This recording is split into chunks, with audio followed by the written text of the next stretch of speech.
Assalamualaikum warahmatullahi wabarakatuh. Perkenalkan, nama saya Muhammad Denis Putra dari kelas HKI 3B dengan NIM akhir 055. Pada video kali ini saya akan membahas sebuah kasus hukum yang sangat terjadi di masyarakat, yaitu tindak pidana pencurian, dan akan saya kaji menggunakan perspektif hukum pidana Islam. Kasus pencurian merupakan salah satu perbuatan yang sering muncul dalam berita maupun kehidupan kita sehari-hari.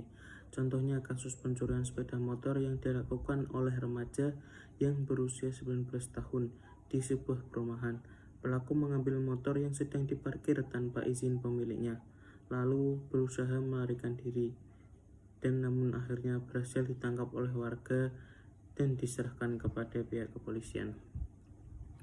Peristiwa ini menunjukkan bahwa pencurian bukan hanya merugikan korban secara materi, tetapi juga menimbulkan rasa takut dan ketidaknyamanan dalam masyarakat. Oleh karena itu, penting bagi kita untuk mengetahui bagaimana Islam memberikan aturan, ketentuan, dan sanksi terhadap perbuatan pencurian serta apa yang tujuan dari ketentuan-ketentuan tersebut. Pada video kali ini, saya akan menjelaskan analisis hukum pidana Islam terhadap kasus pencurian, dasar hukum dari Al-Quran dan hadis, syarat-syarat penerapan hukuman, dan bagaimana pemahaman ini dapat diterapkan pada kasus nyata di masyarakat ini. Paparan perspektif hukum pidana Islam. Yang pertama, definisi pencurian dalam hukum Islam.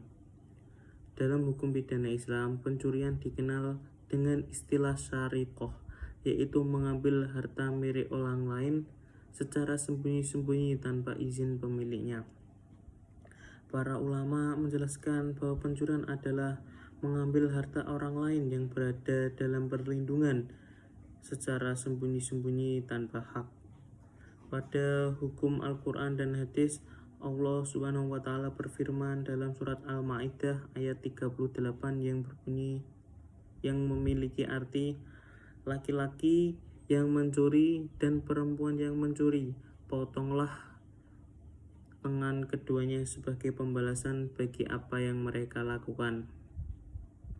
Ayat ini menegaskan bahwa pencurian adalah tindak pidana yang berat dan memiliki sanksi yang tegas berupa hukuman potongan tangan, yaitu termasuk hudud, yaitu hukuman yang ketentuannya sudah ditetapkan oleh Allah Subhanahu wa Ta'ala.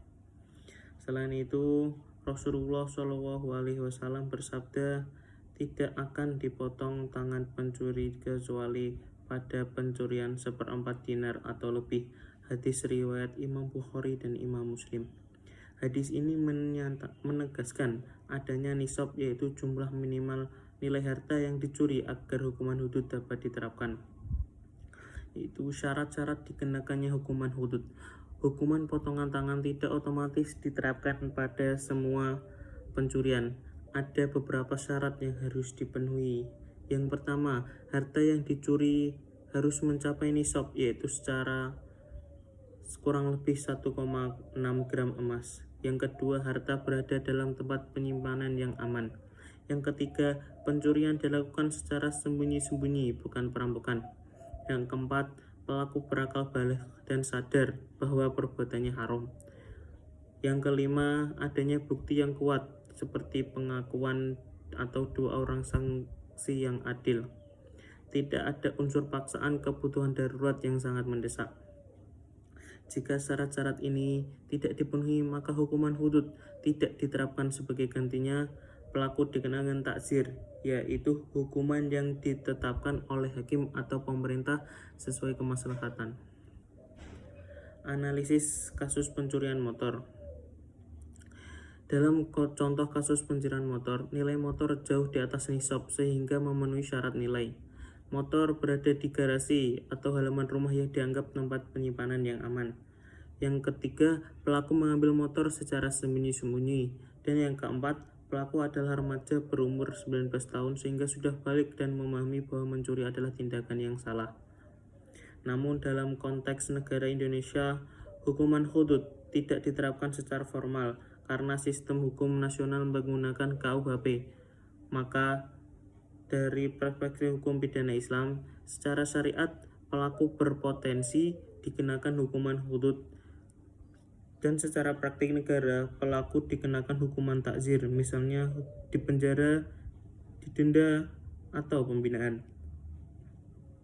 Tujuan hukuman pidana Islam bukan hanya untuk menghukum, tetapi menjaga keamanan harta, menciptakan ketertiban sosial, dan mencegah kejahatan yang sama untuk terulang kembali. Sebagai kesimpulan, pencurian adalah perbuatan yang sangat dilarang dalam Islam dan termasuk tindak pidana yang memiliki sanksi tegas melalui dasar Al-Quran dan hadis. Islam memberikan aturan yang jelas untuk menjaga harta dan keamanan masyarakat. Namun penerapan hukum tetap harus memenuhi syarat-syarat tertentu. Dan dalam konteks Islam, hukuman yang berlaku adalah bentuk takzir sesuai peraturan negara. Semoga beberapa pemaparan yang saya sampaikan ini dapat menambah pemahaman kita tentang bagaimana hukum pidana Islam memberikan solusi dan panduan dalam menangani tindak pidana pencurian, dan semoga kita semua bisa terhindar dari perbuatan yang keji tersebut dan selalu dalam lindungan Allah Subhanahu wa taala. Terima kasih sudah menonton paparan yang saya sampaikan tadi. Kurang lebihnya saya memohon maaf jika ada salahnya, mohon untuk dikoreksi kembali. Sekian dari saya, Muhammad Danis Putra. Wabillahi taufik wal hidayah waridho wal inayah. Assalamualaikum warahmatullahi wabarakatuh.